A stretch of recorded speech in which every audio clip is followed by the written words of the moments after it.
எனக்கு பிரியமான சகோதர சகோதரிகளே, உபாகமம் 28ஆம் அதிகாரத்தில் 2ஆம் வசனத்தில் இப்படியாய் வாசிக்கிறோம்.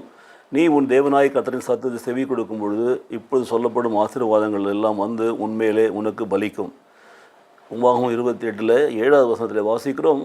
உனக்கு விரோதமாக எழும்பும் உன் சத்துருக்களை கர்த்தர் உனக்கு முன்பாக முறியடிக்கப்படும்படிக்கு ஒப்பு கொடுப்பார். ஒரு வழியாய் உனக்கு விரோதமாக புறப்பட்டு வருவார்கள், ஏழு வழியாய் உனக்கு முன்பாக ஓடி போவார்கள். பிரியமானவர்களே, உபாகமம் 28ஆம் அதிகாரத்திலிருந்து நாம் தேவனுடைய ஆசீர்வாதங்களை ஒவ்வொன்றாய் நான் பார்த்து கொண்டு வருகிறோம். முதல் நாளிலே உபாகமம் 28:1 வசனத்தை வாசித்து நாம் தியானித்தோம்.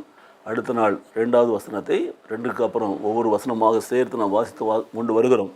2 நாட்கள் முன்பாக வரை 6வது வசனம் வரை பார்த்தோம். இன்றைக்கு 7வது வசனத்தை பார்க்கிறோம். பாருங்கள், இந்த காலை வேளையில் ஆண்டவர் சொல்கிற வார்த்தையை கேளுங்கள்.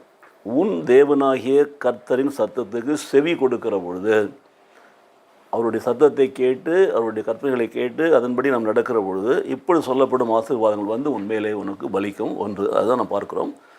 ஸோ உனக்கு விரோதமாக எழும்பும் உன் சத்துருக்களை கர்த்தர் உனக்கு முன்பாக முறிய அடிக்க ஒப்பு கொடுக்கும்படியாக ஒப்பு கொடுப்பார்.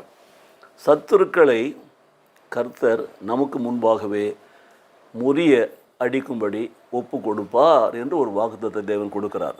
நாம் ஆண்டவருடைய கற்பனைகளை கேட்டு ஆண்டவருடைய கற்பனைகளை ஏற்றுக்கொண்டு அதன்படி நாம் செய்கிற பொழுது நடக்கிற பொழுது நமக்கு விரோதமாக எழும்பக்கூடிய சத்துருக்களை எல்லாம் கர்த்தர் நமக்கு முன்பாகவே முறிய எடுக்கும்படியாக ஒப்பு கொடுப்பாராம். பார்த்தீங்களா, அவர்கள் முறிந்து விழுவார்கள்.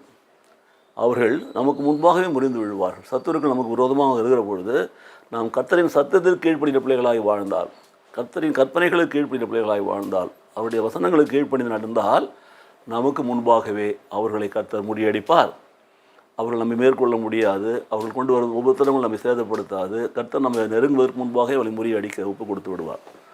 இந்த ஒரு ஆசீர்வாதத்தை பெற்றுக்கொள்வதற்கு ஒரே ஒரு நிபந்தனை தான், ஆண்டவருடைய சத்தத்திற்கு செவி கொடுத்து அவர் சித்தத்தை செய்கிற பிள்ளைகளாய் வாழ வேண்டும். இதில் 2வது பகுதியை பார்க்கிற பொழுது பாருங்கள், ஒரு வழியாய் உனக்கு விரோதமாக புறப்பட்டு வருவார்கள். ஒரு வழியாய் புறப்பட்டு வருவார்கள் சத்துருக்கள், ஆனால் 7 வழியாய் உனக்கு முன்பாகவே அவர்கள் அடித்து விரட்டப்படுவார்கள், ஓடி போவார்கள். பார்த்தீங்களா, அப்போது ஒரு வழியாய் உனக்கு விரோதமாய் புறப்பட்டு வரக்கூடிய உன்னுடைய சத்துருக்கள் எல்லாம் உனக்கு முன்பாகவே 7 வழியாய் அவர்கள் ஓடி போவார்களாம். உனக்கு விரோதமாய் உருவாக்கப்படும் எந்த ஆயுதம் வாய்க்காதே போகும். தேவனுடைய வாக்குத்தத்தம் அதுதான். தேவன் நமக்கு கொடுக்குற வாக்குத்தத்தம் பாருங்கள். கர்த்தருடைய வார்த்தைகளை கேட்குறோம், அவருடைய கற்பனைகளை கேட்கிறோம், அவருக்கு பிரியமானவர்கள் செய்கிற பொழுது தான் இந்த ஆசீர்வாதங்களை பெற்றுக்கொள்ள முடியும். ஆகவே 28ஆம் அதிகாரத்தில் முதலில் வரக்கூடிய 14 வசனங்களுமே கீழ்ப்படிதலின் ஆசீர்வாதங்கள் என்ற தலைப்பில் தான் வருகிறது.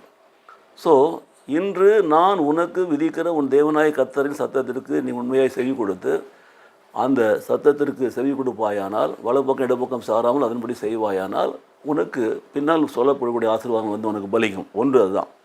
2 அதான் சொல்லப்படுகிறது, உன் தேவனே அந்த சத்தத்துக்கு செவி கொடுக்குற பொழுது இப்போ சொல்லப்படும் ஆசீர்வாதங்கள் உனக்கு வந்து பலிக்கும்.